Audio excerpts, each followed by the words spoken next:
သမုပ္ပါခန္ဓာကိုအနုလောမပฏิလောမအကျဉ်းချင်းအဖန်မဟာဝိပဿနာဉာဏ်နဲ့မပွားဘူးလားမနဲ့အာယုန်တက်တော်ဖွင့်ပေးတယ်လေအဘိဓဇမဟာရတပုရုဖြစ်တဲ့မြင်ကောင်းဆရာတော်ဘုရားကြီးတိပိဋကဆရာတော်ဘုရားကြီးအနေသာတင်ဒီမှာဒီရိတ်တာအတိုင်းမှာဦးစင်းကြွတဲ့နေရာတိုင်းမှာဒါကိုအမြဲတမ်းဖွင့်ပေးတယ်ဒါနေ့စဉ်ဖွင့်ပေးတယ်ဘာလို့ဆိုတော့ဒါလမ်းမပြောက်ပြီးလမ်းမှန်ရောက်အောင်ဘုရားပွင့်လာတာလမ်းပြတာဘယ်သူမှနိဗ္ဗာန်ထားမခွန်နိုင်ဘူးသူသားလေးရဘူးလားတယောက်တည်းခွန်နိုင်ရလား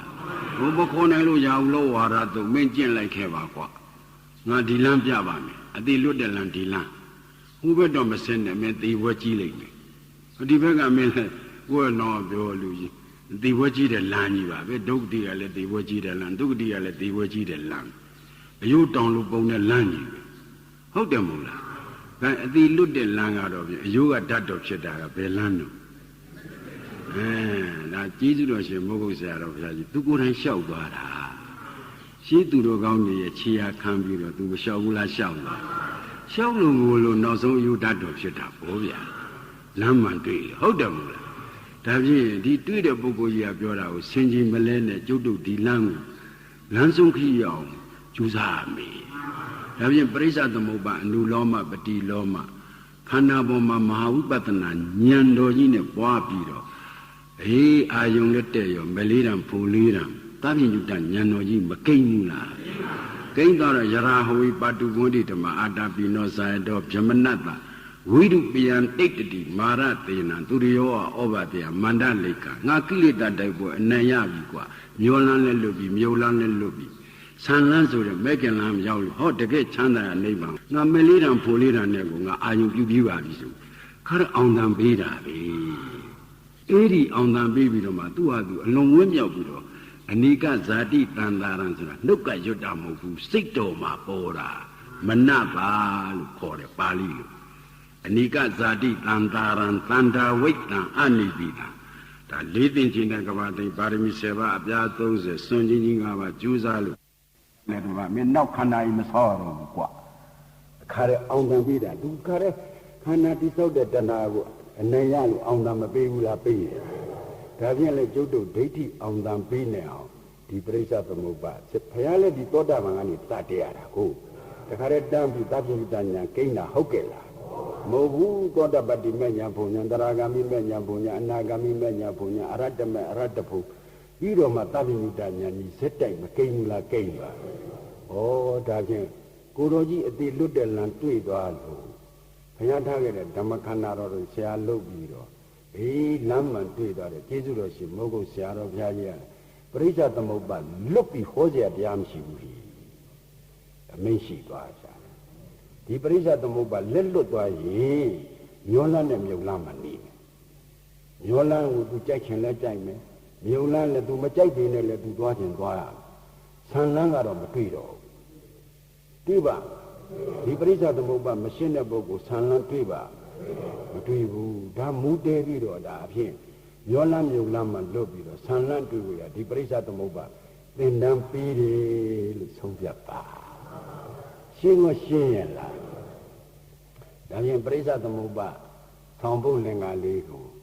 ချပြီးမယ်ယာပိသားပုဂ္ဂိုလ်တွေလည်းပါပါတယ်ညီညီညာညာအဟောပြုစီခြင်းလို့နော်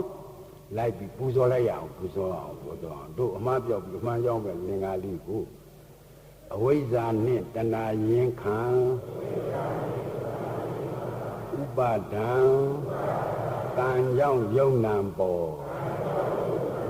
အပင်မမျိုးမအပင်အမြင်မပြတ်ဆက်ဆက်တိဟံကံကြောင့်နံယုတ်ကြောင့်ကံ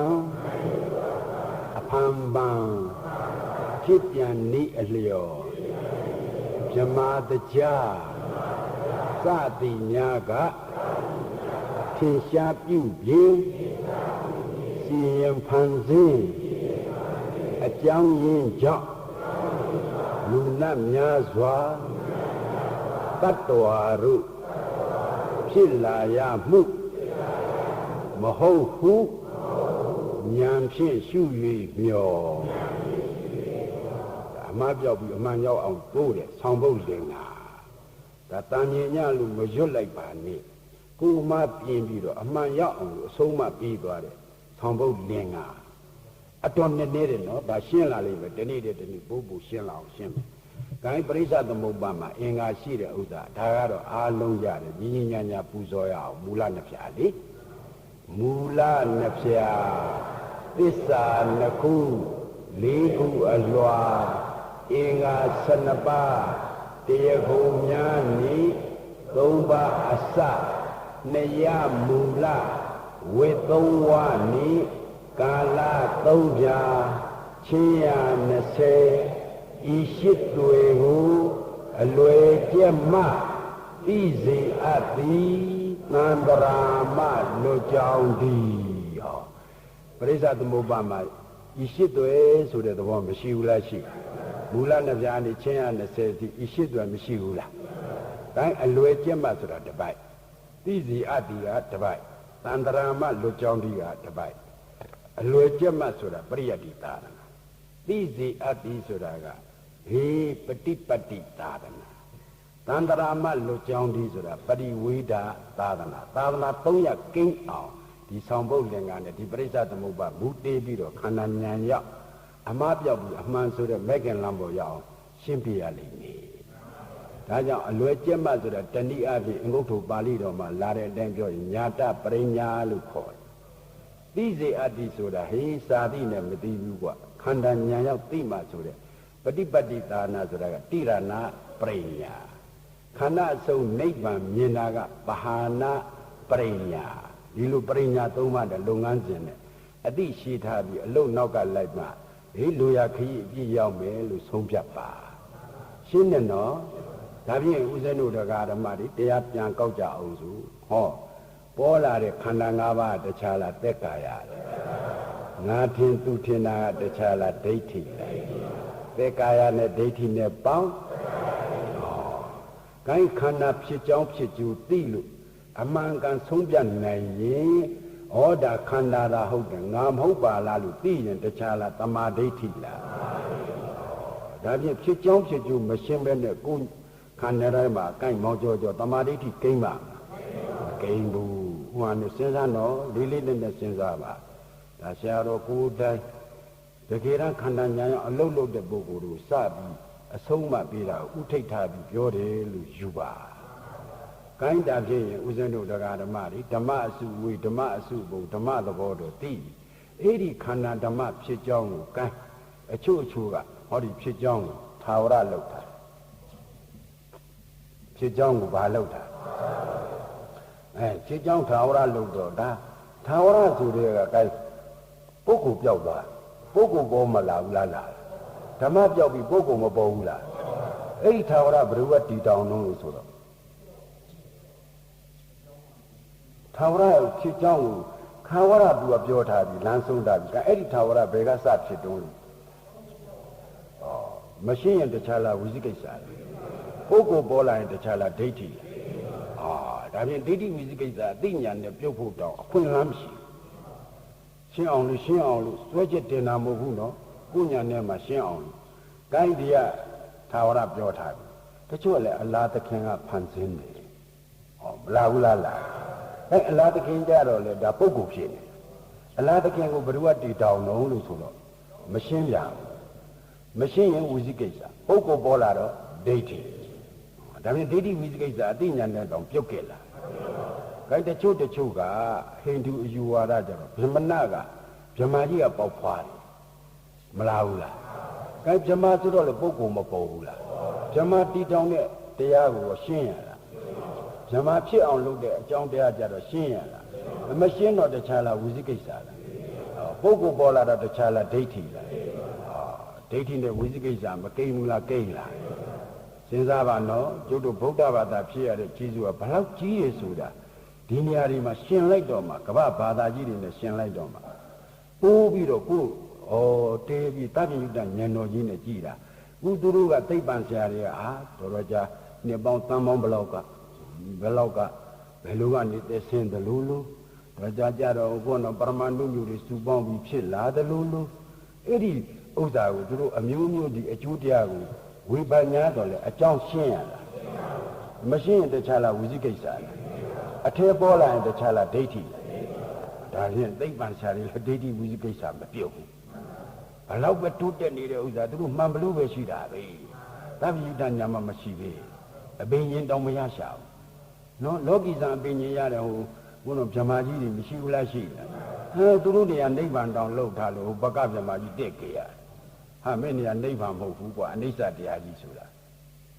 These are. Hey, come here, who look up over ya. Oh, come here, Yard, Judia, Dekaya. Guy. Eddie Dekaya, Ben Nap, Better Cushion, Bear Wizard, Padopina. Huh? Who belong like who? So you're changing, but do you go around? Yeah. Do you? The Gana to come out, Donya.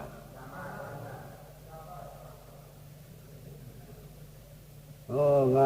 no, Mari, Amari, Dokaya, you mean me like that, no? Baby, they say a balloon.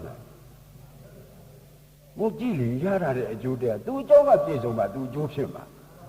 Bear with a baby in Bear the Ocean, Bear Naga, Padana. A dubisi the Guroji, Wondo Lara, Jibabatana, do Jonah do you. What does an Abajaro? Shall look daily, Yaya, La. Easy Pia Keromuva or Dutu Pia Katishi Mofu. Who go not Tavraga Katishi, Mamet the King at Katishi, Duruma Katishi water. Do a Kati Pira. Do Yaga Babira. And the Katishi getting equal on low no. No more Katishi water like Diti Baba me. Kati low the Yuma, Hodabada, Sissy Chime. Amen. Kuma me getting sin, getting Ibira, the very jay. And then Nana to Mammy Jorava, as you know, I mean by Jack here. Now, me, your food here. Dwelling, the ammo bringing at 2 in Yauta. Don't let Songa, the Yago Amto. Oh, they got it behind Uli, Lugama also, the Major and now Songbama, one. You go get this in Jaita. Manaram Joam at the best of Yoyada, Mahanta in the Kedishin Jag, only sheep. Only you are a bad heart. Luna Tanakazakam of your doubt. Hadina, Bayo Guard in the mirror. A Sylvia Majag of Petal, 8 toes. Navajag, Nava Didi, you Lamakana, who Divya Yamobau, who only Lamajada Mobu, not Lamajada Mobau. Didi, you will pay up. Did Pidiga Dombo sound, I got 2 yagari. Pieni, oh, Baria did I got Goro against Jinque, Anayara. Pidiga Dombo only, the bones only, the bones only, Gukema. Eh? Dangaria sounds out, the Pekala Yagariga. Bajo Sila Manamativa. You will meet in Sheila. Monsieur Ovia, you know, she will body. And we will come by and not a better. Not a better bind that you repair. Did you walk? Mount Jojo. Gulago. She said, Mamiro Bawa. No, I see the in the Batuma. So, don't you remember me who were the lady? In the Miapsi. Nipunya Lubare, who the Adi Horn, Messia, who did Genia. A Geka Hoa, Nala. Do Boda Badago, taking Badaga Chemamu, Eri is you are Lekanane. Do Boda you are Piao Mavia, Tantanji Chetel, T Badara de Lizan, Pegala, Batu, Akulu Yamaro, making the Akua, Ma. Blanco on Yajida Danian came the body when the sheep blame Yama. Since Tabu Danian Yare do see the Goroji action. Nine now song action Piachi. Hola, Kugo Mungama, Luro Busu, Dilubu do Kugo Musika Shaula Sha. To the Tilatara, Tamaritara, Pinyatara, Luloka, Naloka, Jamaloka Sharo, Tiela. Tara Majone, Tantu that on the tape. ပြီးတော့နောက်ဆုံးကြတော့ဒုက္ခခတ်သိမ်းကင်းကြီးပြီးချမ်းသာမျိုးစုံပြီးတယ်ဒီမဲ့ခင်တရားသာနဲ့ကိုယ်ကိုယ်တိုက်တယ်ပူဇော်တိုက်တယ်စိတ်ကတိုက်တယ်တရစေတိုက်တယ်ဆိုပြီးသူကိုယ်တိုင်ဘောဓိပြည့်နဲ့ရွှေပလင်ဘုရားဖြစ်ပြီးတဲ့အချိန်ပိုင်းအတွင်းမှာပဲဆုံးဖြတ်ချက်မချဘူးလားဘုရားနဲ့စုသုံးစုတိုင်နိုင်ပြီးတဲ့သာမတိဓမ္မကြီးကဆင်းလာပြီအရှင်ဘုရားဆုံးဖြတ်ချက်အမတ္တမှန်ပါတယ်ဗျာရှိဘုရားတွေလေဒီလိုပဲမဲ့ခင်တရားကိုကိုယ်ကိုယ်သွားပါတယ်ပူဇော်သွားပါတယ်စိတ်ကသွားပါတယ်တရစေပါတယ်လို့ထောက်ခံချက်မပေးဘူးလားဒါဖြင့်ဦးဇင်းတို့တရားဓမ္မကြီးယရဏ၃ပါးကိုယ်ကိုယ်တာခမရတို့ခန္ဓာကဏ္ဍလည်းဒီဘုန်းကြီးပြောထားပါတယ်ဘုရားကိုယ်ကိုယ်တာလည်းအတိလွတ်တဲ့လမ်းပြတယ်သူပဲပြနိုင်တယ်ဒီပြင်ပုဂ္ဂိုလ်ဘယ်သူမှမပြနိုင်ဘုရားပဲလားလည်းအတိလွတ်တဲ့လမ်းကိုပြနိုင်ဘုရားလည်းကိုယ်ကိုယ်ရ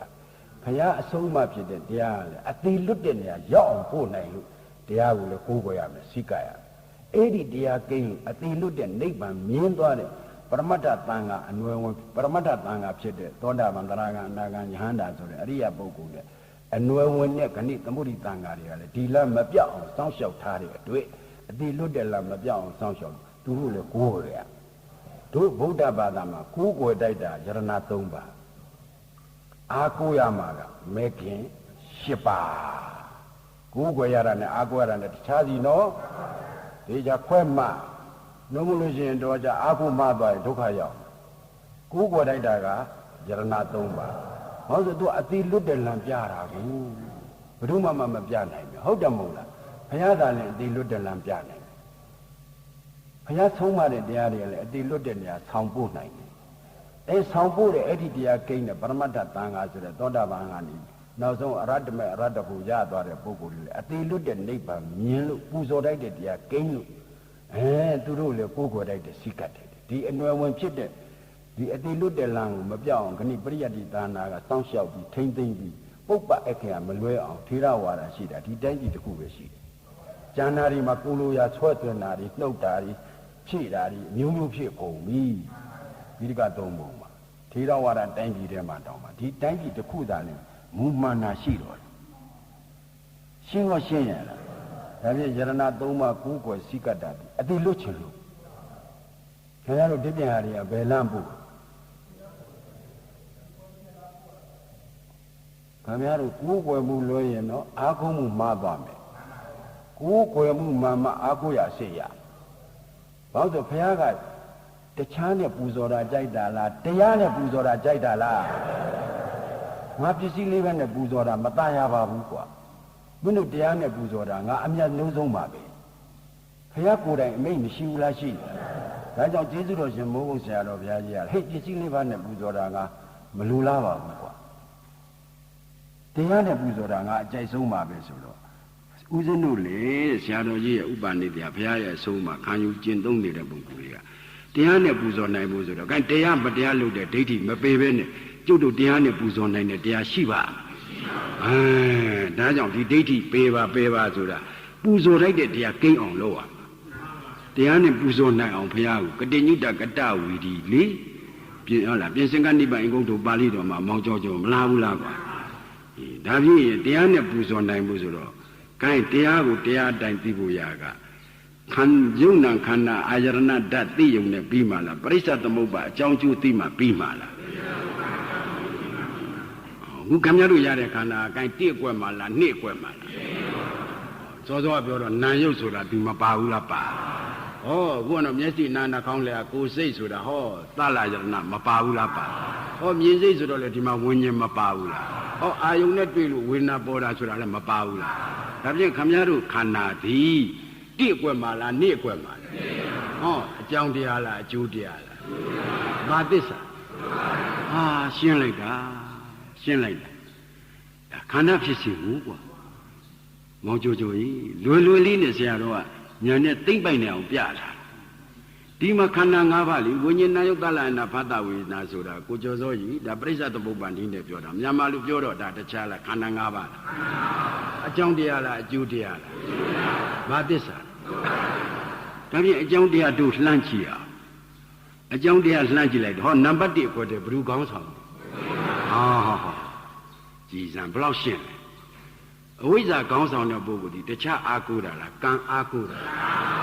အဝိဇ္ဇာပစ္စယတို့ကုသိုလ်ကံအာကိုလို့သူတ္တိရောက်တာပေါ့ဟုတ်လား ကိုယ်တော့ပြောလို့ကုသိုလ်မှမသိအကုသိုလ်မှမသိပဲနဲ့အကုသိုလ်ကောင်းနေကြီးရဲရဲကြီးလှုပ်ပြန်တော့ဟောအပေလေးပါမရောက်ဘူးလားရောက်ဟိုဇန်သမထအပိန်ကြီးနေကျိုးစားတော့ဟောဒီမှာဗြဟ္မာပြည်မရောက်ဘူးလားရောက်ကဲဖျားရှင်းလိုက်တာကြီးစားပုံစံနဲ့ပြရှင်းလိုက်တော့အဝိဇ္ဇာပစ္စယပုံညာပိသင်္ခါရလူပြည်ပြနတ်ပြည်ရောက်မှာပေါ့ဝိဇ္ဇာပစ္စယအပုံညာပိသင်္ခါရငရဲတိရစ္ဆာန်ပြိတ္တာအတူကဲအပေလေးပါရောက်မှာပေါ့အဝိဇ္ဇာပစ္စယအာနိဇာပိသင်္ခါရဇန်သမထအပိန်ကြီးနေကျိုးစားလိုက်ရင်ဗြဟ္မာပြည်ရောက်မယ်ဆိုတာဒီမှာအကြောင်းနဲ့အကျိုးဆက်ဆက်ပြီးမပြဘူးလားဒီဝိဇ္ဇာသင်္ခါရကတခြားလားအကြောင်းတရားလားဘာသစ္စာအကြောင်းမှလုပ်ခဲ့လို့အကျိုးတရားမရဘူးလားရဒါဖြင့်တရားပြမှာဘုရားလာဖန်ဆင်းတာလားအဝိဇ္ဇာသင်္ခါရကြောင့်ဖြစ်ရတာအဝိဇ္ဇာဆိုတာသစ္စာ၄ပါးသိတဲ့တရားလားမသိတဲ့တရားသစ္စာမသိတဲ့ပုဂ္ဂိုလ်ဒီတခြားအားကိုးတာလားကံကိုအားကိုးတာကုသိုလ်ကံတော့အားကိုးတာပေါ့ဗျာအကုသိုလ်ကံတော့ဘယ်သူမှအားမကိုးပါဘူးဟုတ်တယ်မဟုတ်လားသို့တော့ခင်ဗျားတို့ကအကုသိုလ်ကဟုတ်ကာယကံဝစီကံနဲ့ဖြစ်တာတော့ခင်ဗျားတို့သိတယ်နောက်ဘဝကောင်းစားကြီးလုပ်တယ်ဆိုရင်ဒါဘာလို့အကုသိုလ်တဏှာကြီးစုသွားတာဒီဘဝဆင်းရဲတဲ့နောက်ဘဝချမ်းသာအောင်ကြိုးစားရမယ်ဆိုတော့ဘဝတဏှာမပါဘူးလားပါဒါကြောင့်အဝိဇ္ဇာနဲ့တဏှာရင်ခါဥပါဒံကံကြောင့်ယုံနာပေါ်အပင်မမျိုးမှာအပင်အမြင်မပြဆက်ဆက်သိဟံကံကြောင့်နာယုတ်ကြောင့်ကံအဖန်မှန်ဖြစ်တယ်ဆိုတာသူเจ้าတဲ့သူကြိုဖြစ်ပုံကိုကဲအကွက်ကြရှင်းပြတော့ဉာဏ်ထဲမှာပေါ်လွင်တဲ့တော့မပေါ်လွင်ဘူးလားအဲ့ဒါလောက်နဲ့မတင်းတိမ်နဲ့ဒါအသိဉာဏ်နဲ့ရှင်းတာတော့မှန်းနေဒီအကြောင်းကိုရှင်းလိုက်တော့ဟောဓမ္မပေါ်မှာအကြောင်းဓမ္မပေါ်မှာဉာဏ်ရှင်းတော့တခြားသေးတာလားတန်တရားဝိသိကိစ္စသေးတာဟောအကျိုးဓမ္မထဲမှာပုဂ္ဂိုလ်တ attva စိတ်သုံးတဲ့သဘောကိုဉာဏ်နဲ့ဆုံးဖြတ်နေတော့တခြားသေးတာလားတက္ကာအဋ္ဌိသေးတာဒါဖြင့်အကြောင်းပရိစ္ဆဆိုတဲ့ဟောဒီဓမ္မပေါ်မှာအဝိဇ္ဇာဓမ္မပေါ်မှာဉာဏ်ရှင်းသွားရင်တန်တရားဝိသိကိစ္စသိမသိအကျိုးသမုပ္ပါဆိုတဲ့ခန္ဓာထဲမှာပုဂ္ဂိုလ်တ attva စိတ်သုံးတဲ့သဘောကိုဉာဏ်နဲ့ဆုံးဖြတ်နိုင်ရင်တက္ကာအဋ္ဌိသိမသိတနည်းအကြောင်းသမုဒယသစ္စာပေါ်မှာဉာဏ်ရှိရင်တန်တရားဝိသိကိစ္စမသိဘူးလားအကျိုးဒုက္ခသစ္စာထဲမှာပုဂ္ဂိုလ်တ attva စိတ်သုံးတဲ့သဘောကိုဉာဏ်နဲ့ဆုံးဖြတ်နိုင်တက္ကာအဋ္ဌိသိမသိဒါသူများဖြစ်စဉ်လားခန္ဓာရတဲ့ပုဂ္ဂိုလ်တိုင်းရဲ့ဖြစ်စဉ်လားဒါဖြင့်စာရေးထားတာလားခန္ဓာဖြစ်စဉ်တင်ပြထားတာလားဟေးမင်းတို့စာရေးထားတယ်ဆိုတာဒါတာမြင်ညအမြင်နော်ခန္ဓာဖြစ်စဉ်ဒါအလွန်တနေ့တဲ့တနေ့ရှင်းတဲ့ရှင်းအောင်ဦးဇင်းတို့ကျေးဇူးပြုမယ်ခဏအစနေဒီတော့အစနေဆိုတော့နာမရူပပရိစ္ဆေဒဉာဏ်နဲ့ဒီအကြောင်းနဲ့ဒီအကျိုးကိုဒီအကြောင်းရှင်းလိုက်ရင်ဝိသိကိစ္စမသိဘူးလားဒီအကျိုးထဲမှာပုဂ္ဂိုလ်တ attva စိတ်သုံးတဲ့သဘောဆုံးဖြတ်နိုင်ရင်တက္ကာအဋ္ဌိမပြုတ်ဘူးလားဒါဖြင့်ကျုပ်တို့မှားတာကအကြောင်းပေါ်မှာမှားတဲ့အမှားလားအကျိုးတရားပေါ်မှာမှားတဲ့အမှားလားဒါဖြင့်အကျိုးတရားပေါ်မှားခြင်းလို့မှားတာလားအကြောင်းမရှင်းလို့မှားတာလားဒါဖြင့်အကြောင်းရှင်းရင်အကျိုးတရားထဲမှာအမှားပြင်လို့မရဘူးလားရ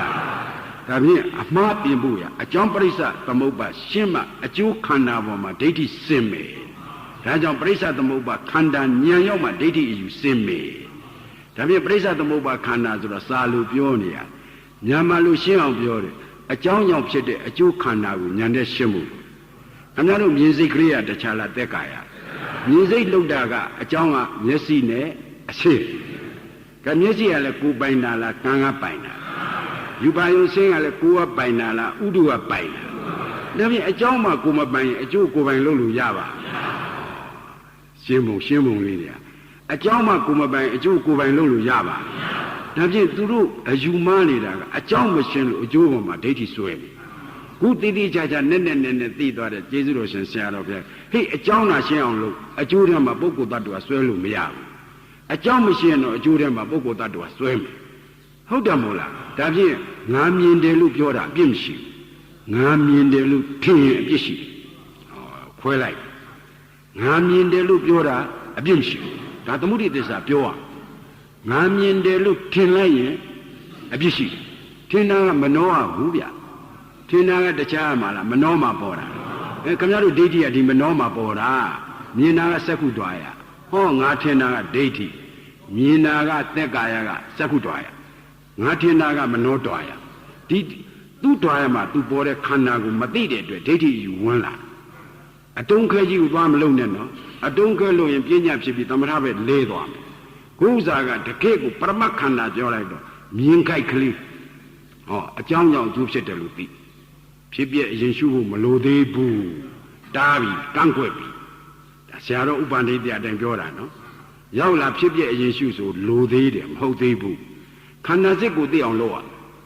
နောက်နိုင်ပိုင်း9နိုင်10နိုင်မှာဘယ်ခန္ဓာပေါ်ပေါ်အကြောင်းကြောင့်အကျိုးပေါ်တဲ့ခန္ဓာအကြောင်းကြောင့်အကျိုးပေါ်တဲ့ခန္ဓာအကြောင်းကိုဆုံးပြဟုတ်လားအကြောင်းကိုရှင်းလိုက်အကျိုးပေါ်မှာရေးတင်းတင်းဆုံးပြနေအောင်ကျွတ်တော့အလုပ်လုပ်ရဒီအကျိုးပေါ်မှာရေးတင်းတင်းမဆုံးပြနိုင်သေးအကြောင်းတရားမှာမရှင်းတဲ့အတွက်ဒိဋ္ဌိဝင်ပူးမယ်ဥမာတစ်ခုဆိုကြပါစို့ပထမဒုက္ခဝေဒနာလေးနဲ့နေတော့ကတော့ခါလေးကမတ်မတ်ပေါ့ဗျာတော့ကြာဒုက္ခဝေဒနာလေးကလည်းသူဟာပျက်စီးတဲ့တရားဆိုတော့မပြတ်ဘူးလားဒုက္ခဝေဒနာအစားမထိုးဘူးလားဟောဒုက္ခဝေဒနာကြတော့နည်းနည်းညှော့လာဒါတွေ့မှာလက်တွေတွေ့မှာနောက်နာရီ9နာရီ10နာရီထိုင်ရင်တွေ့မှာဝိညာဉ်က3မျိုးရှိတာဒုက္ခကြီးပေါ်လို့မှမရပဲဒုက္ခလည်းသူပေါ်ခြင်းပေါ်မှာပေါ့တပ်ပြီးဓမ္မအနတ္တပဲတားထားလို့ရဟုတ်တယ်မို့လားဒုက္ခပေါ်တော့ခါညှော့လာဒီတဲ့ပြင်းတော့ပြင်းမှုဆင်မှုပြင်းလာပြင်းနေတာကခြေထောက်ကပြင်းနေတာလားဝင်းတဲ့ကပြင်းနေတာနာရကသက်ကာယကခြေထောက်မှာဒုက္ခဝေဒနာပေါ်နေဒီကပြင်းနေတာကမနှောမှာပေါ်ဒါဖြင့်ခြေထောက်မှာပေါ်တဲ့အနာကိုရှုရမှာလားဝင်းတဲ့ပြင်းနေတာသိရမှာအဲ့ဒါအရေးကြီးတယ်ခုတ်ရတခြားရှာတခြားဖြစ်မှာဆိုလို့သတိပေးနေဟိုတော့ဒုက္ခဝေဒနာကကာယတော်ရမှာပေါ့ဒီပြင်းနေတာကမနှောတော်ရမှာကဲ तू ကနောက်မကြဘူးလားကြာအဲ့ဒီပြင်းနေတဲ့ဥစ္စာကိုယေရှုကိုနာရာကြီးကိုပေးလို့နေလို့မရဘူးသဘောကိုပြောပြတာ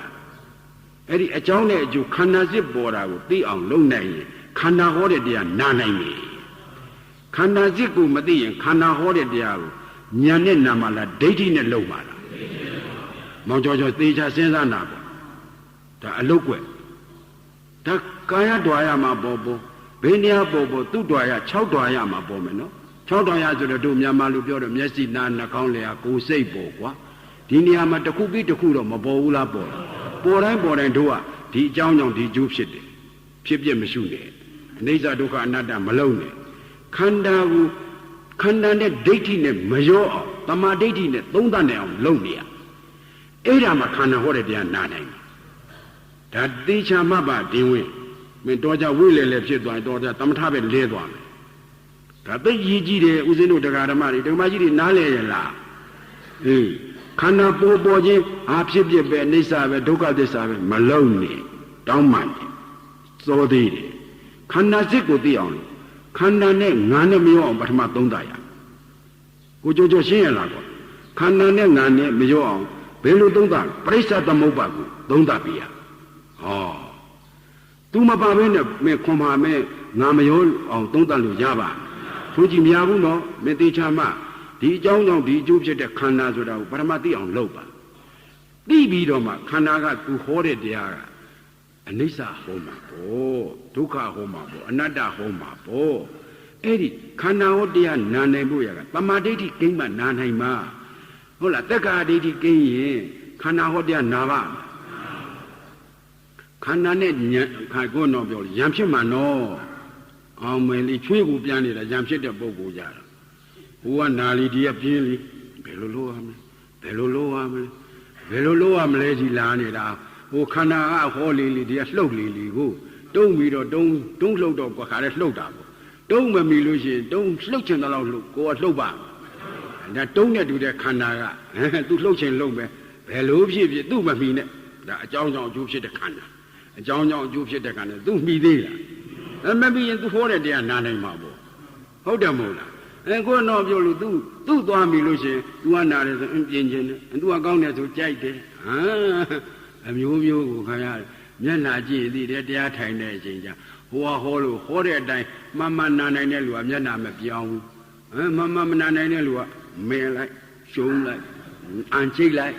မဲပုံစံအမျိုးမျိုးပြနေတာရှင်းကိုရှင်းဒါဖြင့်အကြောင်းရှင်းတော့ဘေကိလေသာသိဝိသိကိစ္စအကျိုးတွေမှာပုဂ္ဂိုလ်တ attva စိတ်သုံးတဲ့အတိုင်းအရှိအတိုင်းကိုဉာဏ်နဲ့မှဆုံးပြနိုင်ဘာသိဒ ဒါဖြင့်ဒိဋ္ဌိဝိသိကိစ္စအသိဉာဏ်နဲ့သိပြီးတော့ခန္ဓာစစ်ကိုဉာဏ်ရောက်အောင်ကြိုးစားပါလို့တိုက်တွန်းရင်နိုင်ရှိတဲ့အတွက်တော်ကြအောင်ဆို